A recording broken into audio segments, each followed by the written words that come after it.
Hello students, welcome back to you in your BA third year English literature class. Today I am going to discuss your first paper History of English Literature. In today's session I will teach you a very important topic, university words. Okay, let's start. The university words. University wits आप लोगों के syllabus में बेटा एक topic है. आप सबसे पहले तो आपके लिए जानना जरूरी यूनिवर्सिटी विट्स कहते किसे हैं. The group of dramatist before Shakespeare is popularly known as the university wits because they were associated with Oxford and Cambridge universities. This group consists 6 members and 7 is also included with them. He was not literate from university, but due to his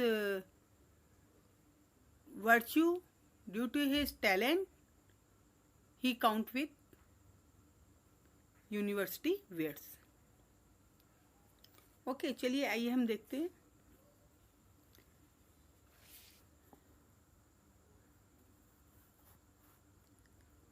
the term university wits was not used in their lifetime. ये जो term है university wits, ये lifetime use नहीं हुआ है, but was coined by George Saintsbury. ये जो आपका वो है टर्म है, ये किसने यूज किया है, ये इसको किसने क्वाइन किया है? ये जॉर्ज सैंड्सबरी ने किया है. In 19th century journalist and author, जो कि 19th सेंचुरी के उस समय जर्नलिस्ट और ऑथर थे.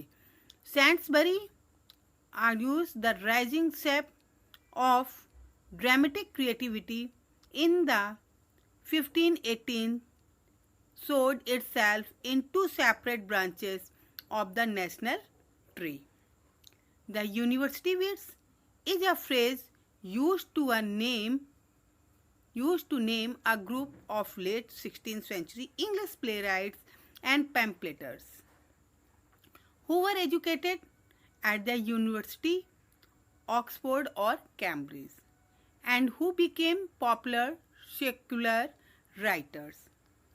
It was the earliest stage of the development of drama as a popular means of entertainment in public theatre and playhouses.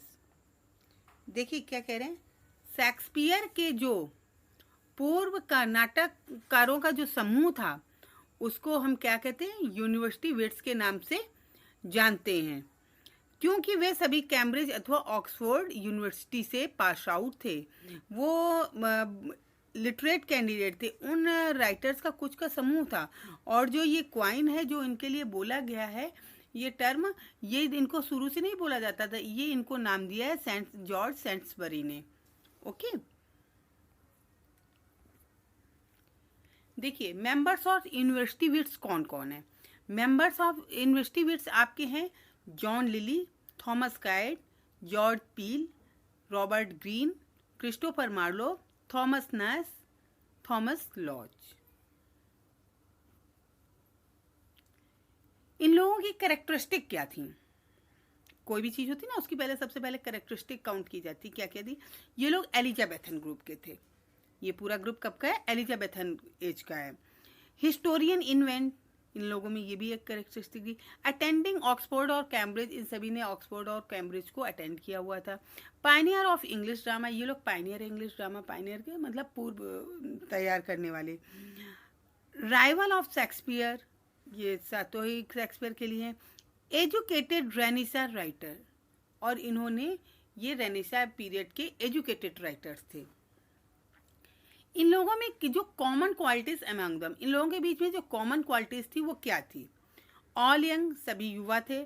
Late be bohemian और unconventional life.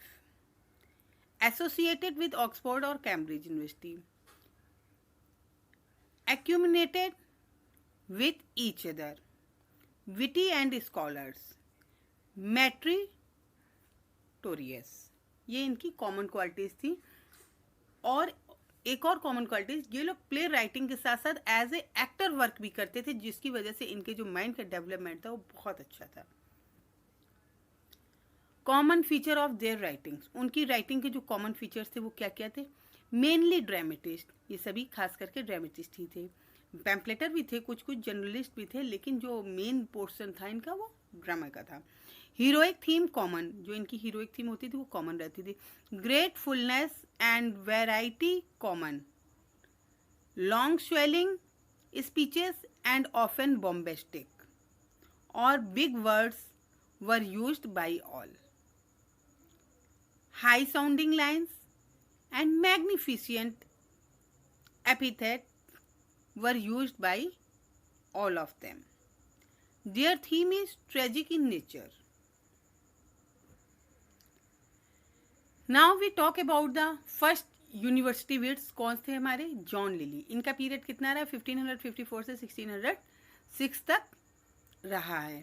ये देखिए बिल्कुल शेक्सपियर के ही कंटेम्परेरी हैं।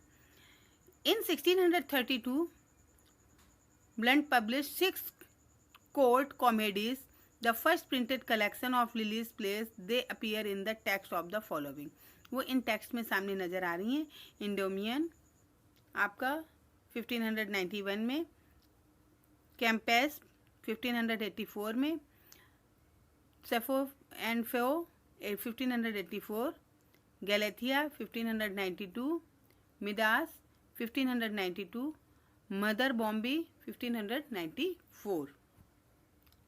जॉन लिली के जो other work include हुए हैं वो क्या हैं? यूफस हैं, इसमें क्या आता है? The anatomy of wit, Euphues and his England, loves, metamorphosis, Endymion. ये इनके फेमस वर्क दूसरे थे। इसके बाद हम बात करते हैं जो नेक्स्ट हमारे यूनिवर्सिटी विट्स हैं, थॉमस लॉज। इनका पीरियड रहा है 1558 to 1625। His dramatic work is small in quantity. इनके जो ड्रामेटिक वर्क थे वो बहुत कम थे, लेकिन इन्होंने एक रोजालैंड हिज प्रोज रोमांस इन्होंने एक जो लिखा हुआ था, और शेक्सपियर की जो बुक है एज यू लाइक इट, जो शेक्सपियर ने लिखा वो इसी से इंस्पायर्ड होकर लिखा है। और इन्होंने थॉमस लॉज ने जो इंस्पायर्ड होकर ये लिखा तो वो थॉमस गाइड से इंस्पायर्ड होकर लिखा हुआ था। Okay, as you like it में एक रोजालैंड कैरेक्टर है वो इसी से लिया गया है। His plays are the wound of civil war and a looking glass for London and England. His pamphlet is a defence of plays. Christopher Marlowe. Christopher Marlowe का पीरियड आता है हमारा 1564 से 93 तक, 1593 तक। Marlowe's plays are all tragedies. Marlowe ने जितने भी प्ले लिखे हैं वो सभी कैसे हैं? वो सारे के सारे ट्रेजेडी हैं। हिज 4 मेजर प्लेज आर, कौन कौन से इनकी 4 मेजर ट्रेजेडी कौन कौन सी? टैम्बरलिन है, द जू ऑफ माल्टा है, डॉक्टर फास्टस है, एडवर्ड सेकेंड है। ये इनकी बहुत फेमस प्ले हैं, और उनके कुछ अदर प्ले हैं जो कि नीचे दिए हुए हैं। Thomas Nashe. थॉमस नैश का पीरियड रहा है 1567 से 1601 तक। Mainly a dramatist, Thomas Nashe खास करके एक ड्रामेटिस्ट थे। He wrote the isle of dogs for which he was sent to prison, जिसके लिए उनको जेल भेजा गया। His other play summer, last will, the testaments. His satire and prose romance, the unfortunate traveller और the life of Jack Wilton. He was a good pros writer, वो एक अच्छे प्रोज राइटर थे, ये प्रोज में अच्छा वर्क करते थे। अब आता है आपका नंबर रॉबर्ट ग्रीन का। रॉबर्ट ग्रीन का पीरियड रहा 1558 से 1592 तक।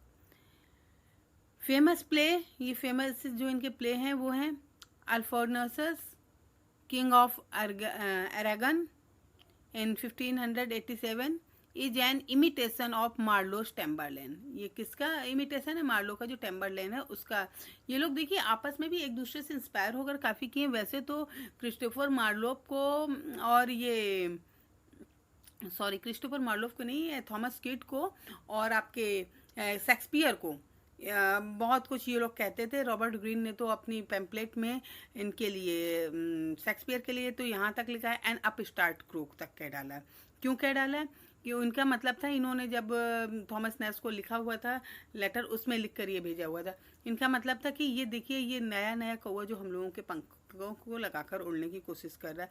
मतलब इस तरह की ये सटायर करते थे। जो इस समय जर्नलिज्म की लैंग्वेज है, उस लैंग्वेज का ये लोग, उस समय इन्वेंशन हुआ तो उन लोगों ने यूज किया था इस तरह का।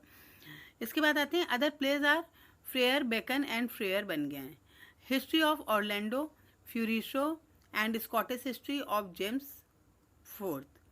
He wrote the wounds of civil war in collaboration with Thomas Lodge. His prose romance is The Tramp of Time, from which Shakespeare derived the Winter's Tale. इन्होंने शेक्सपियर जो इनके इस द ट्रिम्प ऑफ टाइम से inspire होकर उन्होंने the winters tell लिखा हुआ था। Thomas kid. थॉमस किड एक बहुत अच्छे प्ले राइटर थे। इनका पीरियड रहा है 1558 से 1594 तक, बहुत कम पीरियड रहा है इनका। One of the most important members of the university wits, a friend of Marlowe, ये मार्लोव के फ्रेंड थे। फेमस प्ले इनके कौन से? Famous play is the Spanish tragedy. Spanish tragedy जो कि हिस्ट्री लिटरेचर के फील्ड में सबसे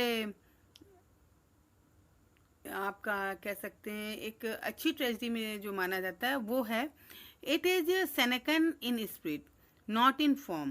Its horrific plot, involving murder, frenzy, and sudden death, gave the play a great and lasting popularity. His tragedies are Soliman and Persida and Cordelia.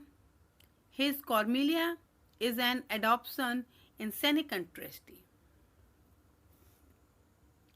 अब बात करते हैं हमारे जो रिमेन राइटर्स रह गए हैं, यूनिवर्सिटी विट्स रह गए हैं, उनमें है जॉर्ज पील।